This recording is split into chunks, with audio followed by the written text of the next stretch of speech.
CBSE class 12 physics हमारा chapter है electric charges and fields.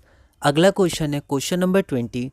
Deduce the expression for the electric field E at a point R due to the system of two charges Q1 and Q2 with position vectors R1 Q1 के लिए और Q2 के लिए position vector R2 है with respect to the common origin. यह क्वेश्चन दिल्ली 2010 में 2 marks का पूछा गया था। एक बार आप इस क्वेश्चन को ट्राई करिए, फिर हम लोग आगे बढ़ते हैं। तो मान लेते हैं कि हमारे पास दो चार्जेस गिवन है। तो लिखने का तरीका, let the two charges Q1 and Q2 are situated at points A and B।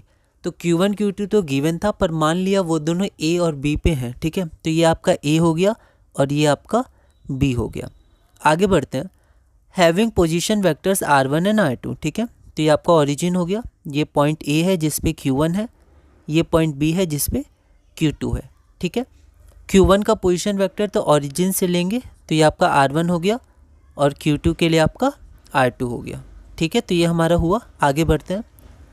Late P be the point with position vector R and electric field E।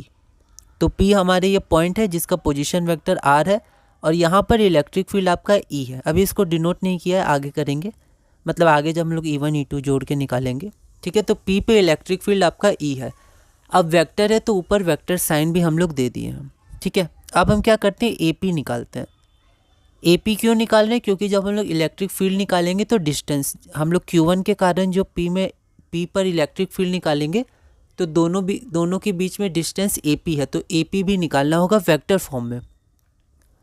तो यहाँ पर AP आपका हो जाएगा, तो इस ट्रायंगल में आप देखिए, तो AP आपका हो जाएगा R माइनस R1। उसी तरह BP आपका हो जाएगा इस ट्रायंगल में, क्या हो जाएगा, BP हो जाएगा R माइनस R2।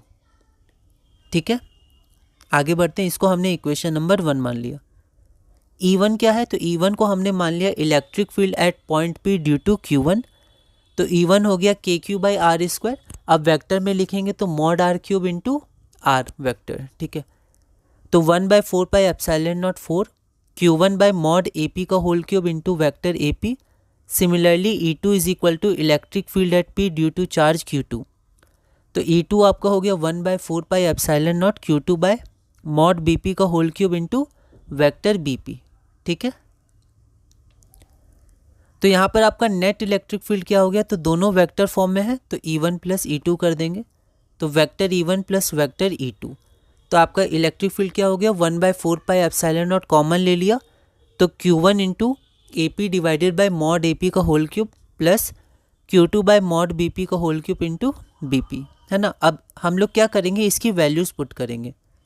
तो इक्वेशन 1 जो हमने मानी थी उसमें इसकी वैल्यूज़ है, क्योंकि AP BP तो क्वेश्चन में नहीं दिया था, R1 R2 R ये दिया था, तो इनके टर्म्स में आंसर लाएंगे।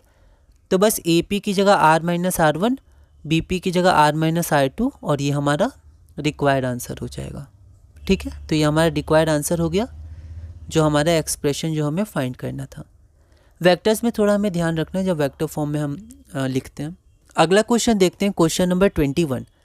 N electron falls through a distance of 1.5 centimetre in a uniform electric field of magnitude 2.0 into 10⁴ newton per coulomb.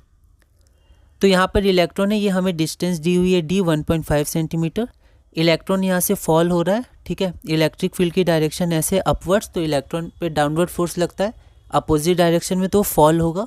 Starting from rest है। ठीक है, calculate the time it takes to fall through this distance 1.5 centimetre starting from rest.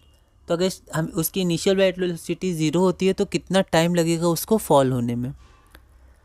Second part हम लोग देखते हैं, if the direction of field is reverse. ठीक है, तो अगर इस फील्ड का डायरेक्शन हमारा रिवर्स हो जाता है, keeping its magnitude unchanged, magnitude इसका अनचेंज्ड है। ठीक है, मतलब मैग्नीट्यूड यही होगा 2 इंटू 10⁴ न्यूटन पर second. Calculate the time taken by proton. तो प्रोटॉन को फॉल होने में कितना टाइम लगेगा स्टार्टिंग फ्रॉम रेस्ट। 2018 का क्वेश्चन है, 3 मार्क्स का है। एक बार आप इस क्वेश्चन को ट्राई करिए, फिर हम लोग आगे बढ़ते हैं। तो यहाँ पर हम लोग पार्ट 1 लेते हैं। ठीक है, तो इलेक्ट्रिक फील्ड, तो E का मैग्नीट्यूड कितना दिया है, 2 into 10⁴ newton per coulomb. Distance आपका 1.5 सेंटीमीटर है। नेट फोर्स ऑन इलेक्ट्रॉन, तो नेट फोर्स क्या है, force is equal to charge times electric field. तो इलेक्ट्रिक फील्ड इस डायरेक्शन में है। फोर्स क्या है, अपोजिट डायरेक्शन में लगता है तो F is equal to Q E, है ना। तो फोर्स बराबर क्यू ई, फोर्स हो गया mass times A, M E mass of electron, तो एक्सेलरेशन हो जाएगा Q E by M E, मतलब charge on electron, electric field by mass of electron. Charge on electron 1.6 into 10 to the power minus 19 coulomb, mass of electron 9.1 into 10 to the power minus 31 kg। Electric field E यहाँ पर लिखा ही था, दोबारा लिख दिया। फिर ए की वैल्यू कैलकुलेट करेंगे तो 3.5 into 10 to the power 15 metre per second square. अब हमें क्या निकालना है, टाइम निकालना है। तो हम लोग ये इक्वेशन यूज़ करेंगे मोशन का। यहाँ पर एस क्या हो गया, डिस्टेंस दिया हुआ है, मीटर में चेंज किया। यू इनिशियल वेलोसिटी 0, सारी वैल्यूज पुट की। टी का वैल्यू कितना आ जाएगा, सॉल्व करिएगा तो 2.92 मिली सेकेंड, ठीक है। सेकेंड पार्ट हम लोग देखते हैं। इसी तरह प्रोटॉन फॉल होगा तो प्रोटॉन का in the direction of electric field, तो नीचे की तरफ इलेक्ट्रिक फील्ड है तो नीचे की तरफ फोर्स, तो force is equal to Q P, मतलब charge on proton into E, mass of proton into A. उसी तरह यहाँ सिमिलरली लिख दिया है। तो आपका एक्सेलरेशन हो गया Q P E by M P. इसको हमने अभी सॉल्व नहीं किया, जैसे वन पार्ट में किया था, इसको बाद में सॉल्व करेंगे। क्यू की value 1.6 into 10 to power minus 19 coulomb, mass ये आप ध्यान रखिएगा, ये सब 1.6 into 10 to power minus 27 kg। फिर से ये इक्वेशन हमने लगाया तो यहाँ पर गिवन और 1 से हमने ये लिखा, ठीक है। जैसे यहाँ पर ये इक्वेशन 2 है तो 1 नहीं, यहाँ 2 आ जाएगा ना, इसका ध्यान रखना है।